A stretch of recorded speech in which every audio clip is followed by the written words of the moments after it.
Good morning student. Welcome to the online class. कैसे हैं आप सब? चलिए आज हम अपना सोशल साइंस का नया लेसन स्टार्ट करने वाले हैं। चैप्टर 4। क्या नाम है इसका? जाया, the land of dense forest. ठीक है, क्या लिखा है ये? जाया। जायरे नहीं है, जायरा नहीं है, जाया। ठीक है, जाया बोलते हैं इसको। ये एक कंट्री का नाम है जो कि अफ्रीका में है। ये एक बहुत ही घना जंगल है। इसके बारे में हम पढ़ने वाले हैं, क्या है इसकी खासियत, क्या है ये और क्या क्या इसके बारे में है। देखिए, आप मैप पे देख सकते हैं, ये वाली कंट्री है, ये यहाँ पे जो पड़ती है इधर। ठीक है, यहाँ पर है ये country. The map given above shows the distribution of equatorial forest in the world. यहाँ पे जो आप मैप देख रहे हैं, इस मैप में बताया गया है कि इक्वेटर, जो कि ये वाली लाइन है, इक्वेटोरियल फॉरेस्ट मतलब जो इक्वेटर के पास बने जंगलों के बारे में बताया गया है। ठीक है, तो कौन कौन से जंगल है यहाँ पे? एक जंगल ये रहा, यहाँ पे एक ये रहा। ठीक है, ये इक्वेटोरियल फॉरेस्ट है। The land of dense forest और equatorial forest lie between the tropic of Cancer and tropic of Capricorn. तो जो ये इक्वेटोरियल फॉरेस्ट है, ये कहाँ कहाँ लाई करता है? इस लाइन और इस लाइन के बीच में जो भी सारा फॉरेस्ट है घना, वो ट्रॉपिकल सॉरी इक्वेटोरियल फॉरेस्ट कहलाता है। ये है ट्रॉपिक ऑफ कैंसर की लाइन है ये, और ये ट्रॉपिक ऑफ कैप्रिकॉन। ठीक है, लैटिट्यूड्स हैं, हमने पढ़ा था। ठीक है, this area covers the land around and on either side of the equator. और जो कौन कौन सी जमीन आती है इसके अंदर? देखो, इक्वेटर के आसपास की सारी जमीन, और ट्रॉपिक ऑफ कैंसर और ट्रॉपिक ऑफ कैप्रिकॉन के बीच की जमीन। ठीक है, this region is the warmest and the wettest of all regions in the world. This type of climate is called the tropical climate. अब जितनी भी जगहें ट्रॉपिक ऑफ कैंसर और ट्रॉपिक ऑफ कैप्रिकॉन के बीच में आती है, इसे सबसे ज़्यादा गर्म जगह और सबसे ज़्यादा गीली जगहों में माना जाता है। ठीक है, सबसे ज़्यादा बारिश भी यहीं होती है और सबसे ज़्यादा गर्मी भी यहीं पड़ती है। इस एरिया को ट्रॉपिकल क्लाइमेट भी कहा जाता है। यहाँ का जो क्लाइमेट है उसे ट्रॉपिकल क्लाइमेट भी कहा जाता है। Most of this area is covered with thick evergreen forest. अब जो इक्वेटोरियल रीजन है, यहाँ पे ज़्यादातर एरिया किस चीज़ से कवर्ड है? जंगलों से। यहाँ पे जो जो जमीन लाया करती है वहाँ पे घने जंगल हैं, घने घने। An important country located in this region is Zaire, Democratic Republic of Congo, which is truly the heart of Africa. और ऐसे ही इसी जगह में आने वाली एक कंट्री है, इसका नाम क्या है? जाया, डेमोक्रेटिक रिपब्लिक ऑफ कोंगो। पहले इसका क्या नाम था? डेमोक्रेटिक रिपब्लिक ऑफ कोंगो कहा जाता था पहले, लेकिन अब इसका नाम जाया है। ठीक है, ये बिल्कुल इक्वेटर के पास लाई करती है ये कंट्री, और इसे truly the heart of Africa, पूरे अफ्रीका का हार्ट माना जाता है। इस जगह को, इस कंट्री को अफ्रीका का हार्ट कहा जाता है। It is situated on the both sides of equator in central Africa. और जो ये जगह है जाया, ये इक्वेटर के दोनों तरफ है, ऊपर और नीचे दोनों तरफ पड़ती है। देखिए पिक्चर में, मैप में, ये वाली जो जगह है, देखो यहाँ पे इक्वेटर के ऊपर भी है, इक्वेटर के नीचे भी है। यहाँ पर देख पा रहे हैं आप, यहाँ पर इक्वेटर के ऊपर भी जगह है, इक्वेटर के नीचे भी। इक्वेटर पता है आप सभी को क्या है? इक्वेटर एक वो ऐसी इमेजिनरी लाइन है जो कि हमारे अर्थ को दो पार्ट में डिवाइड करती है, नॉर्दर्न हेमिस्फीयर और सदर्न हेमिस्फीयर में। ठीक है,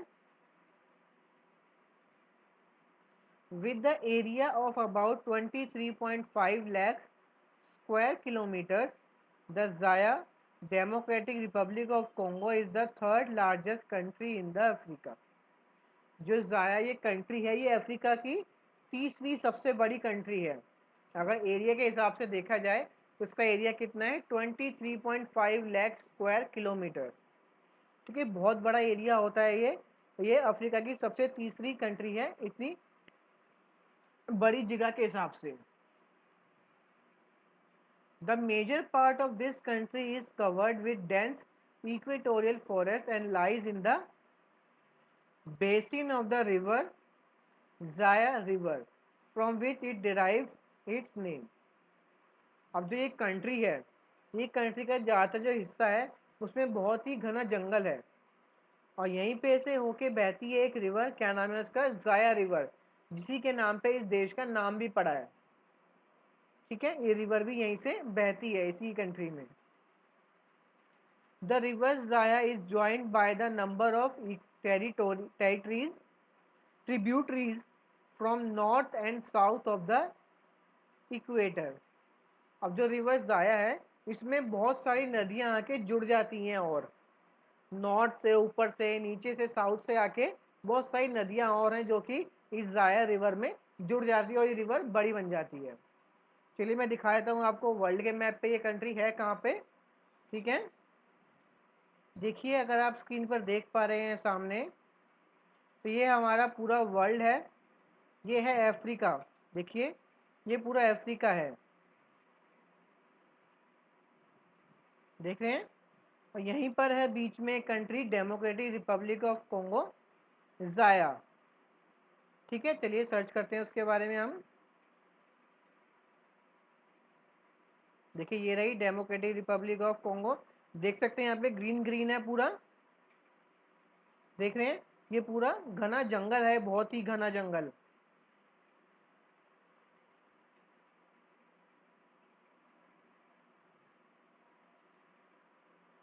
देखिए पूरा ये कंट्री है पूरा ये जो कंट्री है ये पूरा घने जंगल से भरा हुआ है ये, देख पा रहे हैं आप। ठीक है, चलिए वापस आते हैं अपने चैप्टर पे। अब जायरा रिवर देखते हैं, रिवर कहाँ पे है जाया, आ रहे हैं आप सामने स्क्रीन पर। ठीक है, ये है डेमोक्रेटिक रिपब्लिक ऑफ कॉन्गो और यहाँ पर देखिए रिवर ब्लू ब्लू कलर में आपको एक रिवर दिखाई दे रही होगी। ठीक है, ये है कॉन्गो रिवर कहते हैं या फिर इसको जाया रिवर कह सकते हैं। ठीक है, देख रहे हैं आप ये रिवर, ये मेन रिवर है यहाँ की और एक बहुत ही बड़ी रिवर है ये।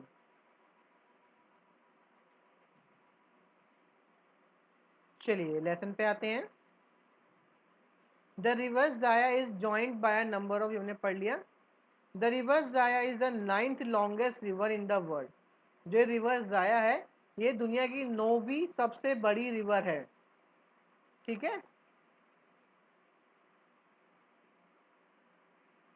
until October 1971 Zaire was called Democratic Republic of Congo. In 1971 its name changed to Zaire. Also the name of the river Congo was changed to river Zaire. ठीक है, 1971 तक इसको डेमोक्रेटिक रिपब्लिक ऑफ कोंगो कहा जाता है इस देश को, लेकिन उसके बाद इसका नाम बदल दिया गया। क्या नाम रखा है इसका, जाया। और रिवर का नाम भी, जो रिवर कोंगो थी पहले, उसका नाम भी रिवर जाया हो गया। क्लाइमेट एंड वेजिटेशन, चलिए अब पढ़ते हैं यहाँ का क्लाइमेट किस तरह का है और यहाँ पे क्या क्या उगाया जाता है। The place near the equator generally experience hot and wet climate. ये आप सभी को पता है कि इक्वेटर के पास जो जो जगहें होती हैं वहाँ का जो टेम्परेचर होता है बहुत ज़्यादा होता है, वहाँ गर्मी बहुत ज़्यादा होती है। ठीक है, गर्मी ज़्यादा होती है और वहाँ पे बारिश भी बहुत ज़्यादा होती है। The sun shines brightly in the morning and by noon it is very hot. जो सन है सुबह सुबह ही इतनी गर्मी हो जाती है कि दोपहर आते आते तो इतनी ज़्यादा गर्म हो जाती है वहाँ पे। सो जाया is also enjoys a hot and wet climate almost throughout the year। तो जाया कंट्री जो है इसमें पूरे साल गर्मी रहती है और हॉट क्लाइमेट रहता है और बारिश होती रहती है। By evening the heat draws up moisture forming heavy clouds.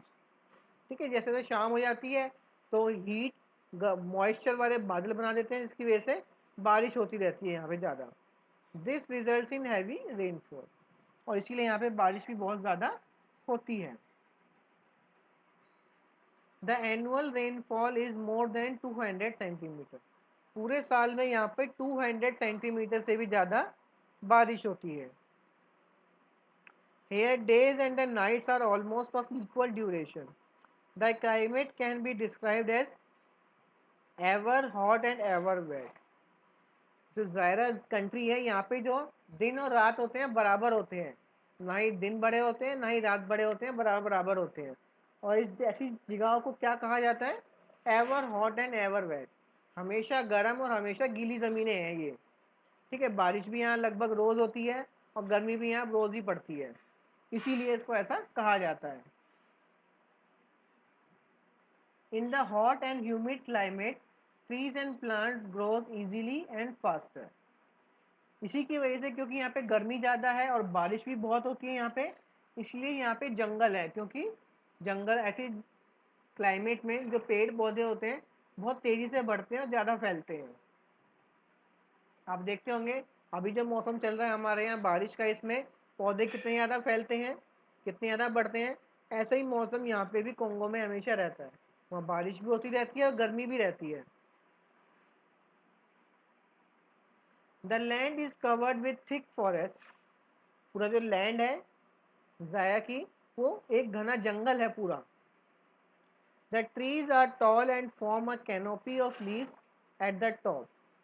जो पेड़ हैं वो तो ऊंचे ऊंचे हैं और ऊपर जाके एक गुफा सी बना लेते हैं, ऊपर पूरा ढक देते हैं पूरे एरिया को, जंगल को, जिसकी वजह से वहाँ पे इतने ज़्यादा ढक लेते हैं कि जंगल इतने घने हो जाते हैं, इतने अंधेरा हो जाता है वहाँ पे कि सूरज की रोशनी नीचे तक ही नहीं आ पाती। दिखाता हूँ मैं आपको इमेज। देखिए आप सामने एक इमेज देख पा रहे हैं, तो यहाँ पे जो पेड़ पौधे हैं वो इतने ऊंचे ऊंचे हो जाते हैं, उसकी जो पत्तियां हैं इतनी ज़्यादा फैल जाती हैं कि जो सूरज की रोशनी आ रही होती है वो यहाँ से नीचे नहीं आ पाती, और इसलिए यहाँ पे जंगल के नीचे इतना अंधेरा हो जाता है मानो कि रात हो रही हो, लेकिन बाहर सूरज निकला होता है। घने जंगलों की वजह से ये सूरज की रोशनी नीचे नहीं आ पाती। ठीक है।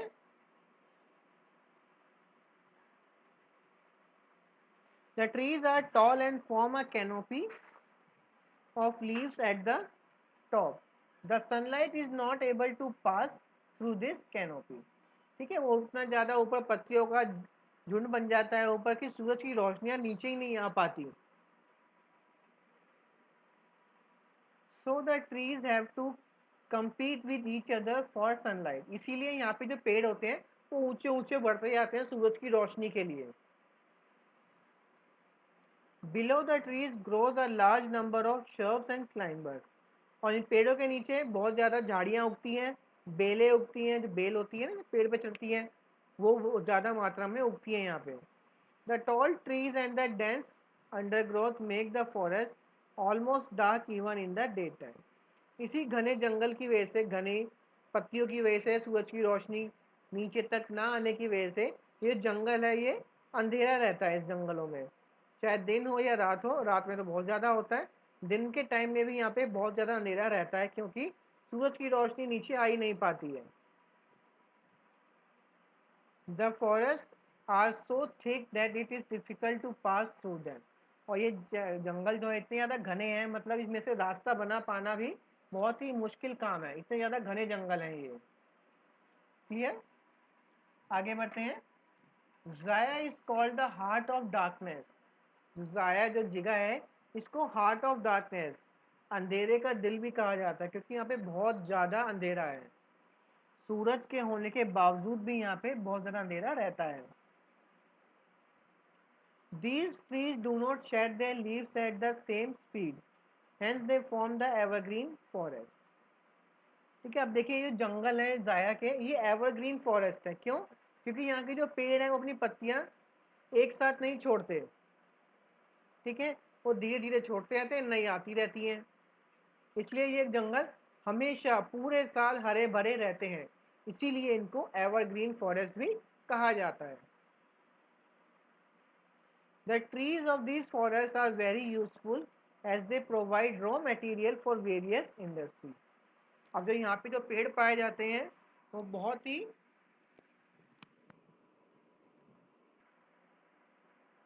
अब जो यहाँ पे पेड़ पाए जाते हैं वो बहुत ही ज़्यादा लाभकारी होते हैं, बहुत ज़्यादा यूजफुल पेड़ है। यहाँ पे बहुत सारा रॉ मटेरियल निकाला जाता है अलग अलग इंडस्ट्रीज के लिए।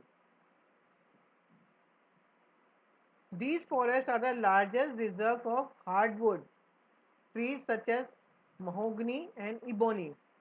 अब जो यहाँ के जो पेड़ हैं, ठीक है, यहाँ पे सबसे ज़्यादा क्या पाए जाते हैं, महोगनी के पेड़ और इबोनी के पेड़ यहाँ पे बहुत ज़्यादा मात्रा में पाए जाते हैं। The other trees include rubber, coconut, teak, bamboo and oil palm.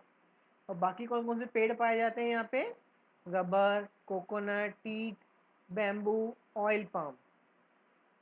ठीक है, ये सब पेड़ यहाँ पे अधिक मात्रा में बहुत ज़्यादा पाए जाते हैं। वाइल्ड लाइफ, चलिए अब यहाँ पे जानवरों के बारे में पढ़ते हैं। यहाँ पे किस तरह के और कौन कौन से जानवर पाए जाते हैं। The forest are the home to the large variety of animals, birds, reptiles and insects. जो ये जंगल है ये वाला जाया का, यहाँ पे बहुत ज़्यादा तरह तरह के जानवर रहते हैं, बर्ड्स हैं, रेप्टाइल्स, रेप्टाइल्स क्या होते हैं, रेंगने वाले जानवर, एंड इंसेक्ट्स, यहाँ पे कीड़े, जानवर, रेंगने वाले जानवर, बर्ड बहुत तरह तरह के पाए जाते हैं। Gorillas, chimpanzee, tiger, lion, rhinoceros, hyenas, crocodile and hippopotamus are found in Zaya. A variety of snakes and pythons are also found here. और यहाँ पे snakes भी बहुत तरह के पाए जाते हैं यहाँ पर। Zaya is often called a gigantic zoo. Zaya को कभी कभी बहुत बड़ा जू भी कहा जाता है, क्योंकि बहुत ज़्यादा वैरायटी के जानवर यहाँ पे पाए जाते हैं। जिस तरह जू में होते हैं ना हर तरह के जानवर, उसी तरह यहाँ के जंगलों में भी सभी तरह के जानवर पाए जाते हैं। तो आज हमने यहाँ तक कंप्लीट कर लिया वाइल्ड लाइफ तक। नेक्स्ट क्लास से हम पढ़ेंगे लाइफ ऑफ द पीपल। ठीक है, अभी मैं आपको एक वर्कशीट दूंगा जिसमें आपको बताना होगा कि अफ्रीका की कौन कौन सी कंट्रीज़ हैं। ठीक है, अफ्रीका में कौन कौन सी कंट्री है, आपको 10 अफ्रीका की कंट्रीज़ के नाम बताने होंगे। ठीक है, वर्कशीट कंप्लीट करिएगा अपनी रफ कॉपी में। ग्रुप अभी क्लोज रहेगा, ग्रुप शाम को मैं ओपन कर दूंगा, तब आप अपने आंसर सेंड कर सकते हैं। ठीक है, तो नेक्स्ट क्लास में मिलते हैं हम। इसको ध्यान से पढ़िए, ध्यान से समझिए, बहुत अच्छा लेसन है। आपको बहुत ज़्यादा इन्फॉर्मेशन मिलेगी इसके बारे में, जाया कंट्री के बारे में कि किस तरह की ये कंट्री है। ठीक है, और आप इसके बारे में और गूगल पे भी सर्च कर सकते हैं इसके बारे में। क्लियर, तो नेक्स्ट क्लास में मिलते हैं, तब तक आप अपना अच्छे से ख्याल रखिए, अपना ध्यान रखिए। Thank you everyone for joining.